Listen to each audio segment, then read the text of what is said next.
agora a gente receber no nosso programa doutora Elaine Chaves, seja muito bem-vinda. Obrigada. Que bom que você voltou ao nosso programa. Obrigada. Gente, Elaine é psicóloga, especialista em neuropsicologia infantil. Ela tem muito a contribuir, muito a ajudar. E a gente hoje está aqui para falar de um assunto que foi, inclusive, pedido por algumas telespectadoras nas redes sociais, sobre essa questão da separação. Claro que quando a gente casa, a gente não quer separar, né? A gente pensa em viver aquele matrimônio com muito respeito, com amor, com cumplicidade. Mas a gente sabe que, infelizmente, isso acontece. E aí, quando se tem filhos, como abordar a separação com essas crianças? Porque às vezes é um ambiente de muita briga, de muita discussão, muito tenso e pode ser uma situação muito traumática. Exatamente. A primeira questão vem aí, né? Como é de fato, como ocorreu de fato essa separação, né? Tem algumas separações que são muito tranquilas, né? E outras que já são muito turbulentas, né? Então já começa nesse primeiro ponto. Só que o principal é que os pais, eles precisam entender que eles resolveram se separar enquanto casal. Mas eles não deixaram de ser pais, né? Então, assim, o papel de pai e mãe precisa continuar ali, né? O que acontece muito é, separou, perde o vínculo com a criança cresce com uma sensação de abandono muito grande, né? Então, na verdade, o primeiro ponto é os pais sentarem com as crianças e falarem, né? Ó, Como ter essa conversa? Tem sim. alguma dica? Porque às vezes é difícil você falar isso pro filho, né? Sim, é interessante primeiramente colocar para eles que não deu certo. A criança não precisa ser exposta ao que de fato realmente ocorreu, até porque ela não tem idade, maturidade para poder entender isso, né? Então, primeiramente, os pais vão colocar, olha, a gente se amava, mas aconteceram alguns problemas, a gente não se ama mais, mas a gente vai continuar sendo pai e sendo mãe. Então, muda esse foco. Por quê? Para a criança não sentir um desamparo, não sentir que ela perdeu o apoio do pai ou da mãe. E é interessante estabelecer também o que vai mudar na rotina. Então, como que vai ser agora? Ah, você vai ver o seu pai a cada 15 dias, ou ao fim de semana, ou então o seu pai vai te buscar na escola. Tudo isso precisa ficar claro para a criança, para ela se sentir segura. Então, acho que o primeiro passo a se dar é sentar com a criança, colocar o que de fato ocorreu e não deixar de ser pai ou ser mãe, né? Nesse momento dessa conversa, né, desse anúncio, se de repente essa criança se desesperar, começar um choro intenso, como deve ser a reação desses pais? Corta o assunto, volta a falar depois, num outro momento, ou não, continua ali e segue firme? Continua, acolhe a angústia, né? Porque hoje em dia tem essa questão, o filho não pode sofrer nunca, mas ele pode sofrer e tem que sofrer. Ele vai sentir, o desejo dos filhos é que os pais fiquem eternamente juntos. Até o desejo de casar é esse. Se a gente soubesse que fosse casar para separar, a gente nem se casaria, né? Então é como se quebrasse uma idealização da criança. Então o que a família tem que fazer naquele momento?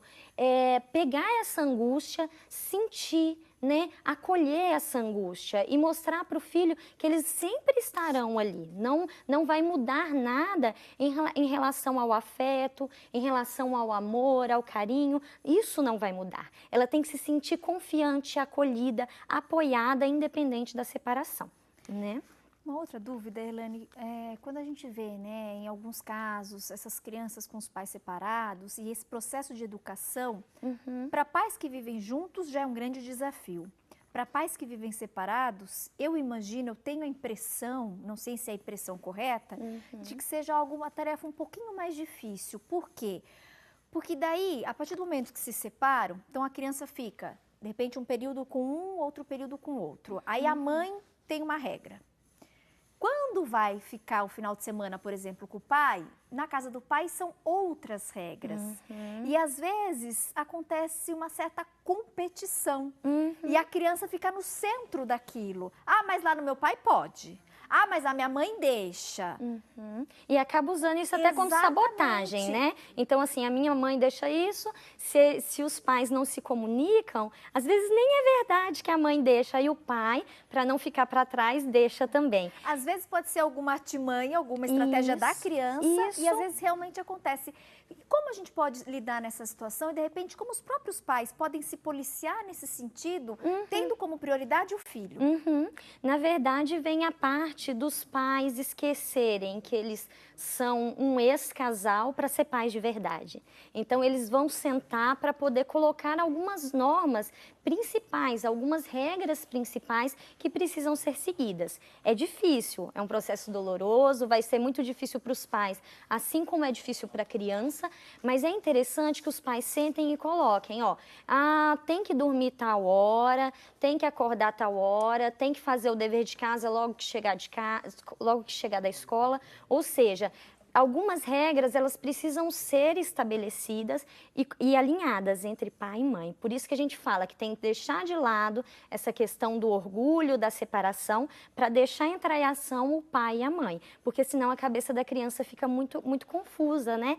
E às vezes, alguns pais, eles acabam usando isso para atingir o outro, né? Então, a mãe não gosta que toma sorvete de manhã. Aí o pai leva, sabe que a mãe não gosta, vai lá e dá o sorvete. Porque aí ele vai ser o super pai. E a gente sabe que isso acontece. Isso, né? só que causa um estrago enorme na criança, né? Então tem toda essa questão. E é sempre importante que os pais eles fiquem muito atentos, porque como que isso está sendo assimilado para a criança? Então, às vezes, algumas crianças elas carregam uma culpa. Então, ela vai carregar uma culpa de que, eu não posso falar do meu pai com a minha mãe, que eu tô com saudade dele, porque se eu falar, minha mãe vai achar que eu não amo ela. Ou então aquelas mães que falam assim, mas você vai preferir passar com seu pai do que comigo? Aí a criança cria uma culpa e, na verdade, uma maturidade muito precoce, porque ela na verdade, passa a ocupar um papel de adulto tentando equilibrar a relação do pai e da mãe. E, infelizmente, isso é muito comum. Imagino até pela própria experiência que você tem em consultório, né, daquela mãe ou daquele pai. Mas você prefere ir lá com o pai do que ficar aqui com a mãe? Você imagina a criança no meio ali, né? E agora, o que é que eu faço? Ela não tem maturidade para lidar com isso. Isso, vira uma agressão, né? Tomar cuidado com essas frases de efeito, que às vezes a gente fala até sem perceber, sem muita noção, às vezes intencionalmente, mas às vezes sem querer, a gente pode comprometer muito. Quais são os principais prejuízos quando a gente pensa nessa criança que vive, então, em uma separação tumultuada, nessa guerra que fica lá na frente? O que pode desencadear nessa criança quando ela virar um adulto?